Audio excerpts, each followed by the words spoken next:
નામ રાઠોડ દુષ્યંત છે. હું બનાસકાંઠાથી બિલોંગ કરું છું, થરાથી.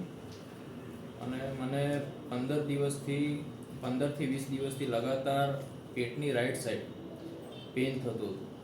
એ દરમિયાન સોનોગ્રાફી, પછી સીટી સ્કેન કરાવ્યું. સીટી સ્કેનમાં જાણવા મળ્યું કે હર્નિયાનો પ્રોબ્લેમ છે. એટલે પછી મેં યુટ્યુબ પર, ગૂગલ ઉપર સર્ચ કર્યું અને મને હર્ષદભાઈ સોનીનું રિવ્યૂ સારા મળ્યા. એટલે એ દરમિયાન મેં કાયઝન હોસ્પિટલમાં સંપર્ક કર્યો અને હર્ષદભાઈ સોનીને મેં કન્સલ્ટન્ટ તરીકે બતાવ્યું.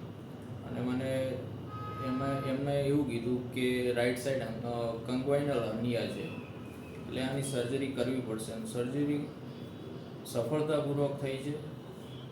આમાં વન ઓફ ધી બેસ્ટ કહી શકાય ને કે one of the best Harshadbhai doctor છે, ગેસ્ટ્રોલોજિસ્ટમાં. અને કાયઝન હોસ્પિટલનો આખો પૂરેપૂરો સ્ટાફ સપોર્ટેબલ છે. એમની સર્વિસ પણ બહુ સારી છે, ચોખ્ખાઈ બહુ જ સારી છે. અને કાયઝન હોસ્પિટલનો thank you. And doctor Harshadbhai Soni, thank you.